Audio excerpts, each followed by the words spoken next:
آپ صاحب وضو کا مکمل طریقہ بتا دو۔ بسم اللہ الرحمن الرحیم والصلاۃ والسلام علی رسول کریم۔ وضو کا مکمل طریقہ یہ ہے کہ سب سے پہلے ہم بسم اللہ الرحمن الرحیم پڑھیں گے اور وضو کرنے سے پہلے نیت کریں گے کہ میں حکم الہی بجا لانے اور پاکی حاصل کرنے کے لیے وضو کر رہا ہوں۔ اسی طرح آپ نے قرآن پاک کی تلاوت کرنی ہے تو اس سے پہلے بھی یہ نیت کر سکتے ہیں کہ میں حکم الہی بجا لانے اور اللہ کی رضا حاصل کرنے کے لیے قرآن پاک کی تلاوت کر رہا ہوں۔ اس طرح مختلف نیتیں آپ کر سکتے ہیں۔ تو وضو کی نیت یہ ہے کہ میں حکم الہی بجا لانے اور پاکی حاصل کرنے کے لیے وضو کر رہا ہوں۔ اس کے بعد آپ نے نل کھولنا ہے۔ نل اتنا کھولیں گے کہ زیادہ پانی آپ نے نہیں کھولنا، کہ اتنا تیز پانی کھول دیا جاتا ہے کہ بعض اوقات پانی ضائع ہوتا رہتا ہے۔ اس کے بعد آپ نے بسم اللہ الرحمن الرحیم کو پڑھنا ہے۔ بسم اللہ الرحمن الرحیم پڑھ کر سیدھے ہاتھ سے نل کو کھولیں گے اور دونوں ہاتھوں کو اچھے طریقے سے دھوئیں گے۔ دونوں ہاتھوں کے یہ جو انگلیاں ہیں ان کا خلال بھی کرنا ہے، اور یہ جتا جو ہے یہاں تک ہاتھوں کو اچھے طریقے سے دھوئیں گے۔ دونوں ہاتھوں کو 3 دفعہ دھوئیں گے، پھر سیدھے ہاتھ سے کلی کریں گے۔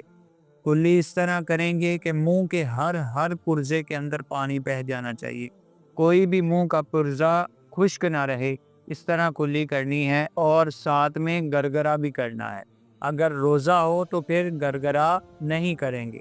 اس کے بعد ناک میں 3 دفعہ پانی چڑھانا ہے، یہ ناک کی نرم ہڈی تک، اور ناک وغیرہ ہو تو اسے اچھے طریقے سے صاف کر لینا ہے۔ اور پھر چہرہ دھونا ہے۔ چہرہ اس طرح دھوئیں گے کہ چہرے کے اندر کوئی بھی چیز خشک نہ رہے، جہاں سے بال اگنا شروع ہوتے ہیں وہاں سے لے کر ٹھوڑی کے نیچے تک، اور ایک کان کی لو سے دوسرے کان کی لو تک، یہ سارے چہرے کو اچھے طریقے سے دھوئیں گے۔ کوئی بھی چیز اس میں خشک نہیں رہنی چاہیے۔ انگلیوں کے سروں سے لے کر یہ کونیوں سمیت یہ سارے بازو کو اس طرح دھونا ہے کہ کوئی بھی اس کا حصہ خشک نہ رہے۔ بعض اوقات ایسے کرتے ہیں لوگ کہ چلو کے اندر پانی لے کے اس طرح وضو کرتے ہیں، کونیاں دھوتے ہیں، کہ اس طرح یہ جو کلائیاں ہوتی ہیں وہ خشک رہ جاتی ہیں، کونیاں خشک رہ جاتی ہیں، تو اس سے آپ کا وضو نہیں ہوگا۔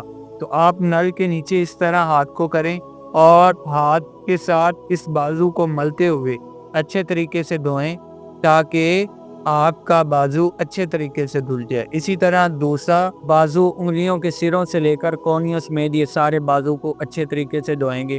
اور اس کے بعد چوتھائی سر کا مسح کرنا فرض ہے، اور سنت طریقہ یہ ہے کہ دونوں ہاتھوں کی 3 انگلیاں لے کر جہاں سے بال اگنا شروع ہوتے ہیں یہاں سے لے کر یہ پیچھے تک لے جائیں گے، جہاں گردن ہے، جہاں بال ختم ہوتے ہیں وہاں تک لے کر جائیں گے۔ پھر ہتھیلیاں جو ہیں ان کو آگے کی طرف لے کر آنا ہے، یہ جہاں آگے بال اگنا شروع ہوتے ہیں گردن والی سائڈ سے پیچھے سے لے کے آئیں گے اور آگے کی طرف لے جائیں گے۔ پھر یہ جو شہادت والی انگلیاں ہیں ان کو کانوں کا اندرونی حصہ جو ہے اس کو اچھے طریقے سے صاف کریں گے، اور پھر یہ جو انگوٹھے ہیں کانوں کی بیک سائڈ اس کو اچھے طریقے سے صاف کریں گے۔ پھر یہ انگلیوں کے پشتے بچ گئی تو یہ گردن کا مسح کریں گے۔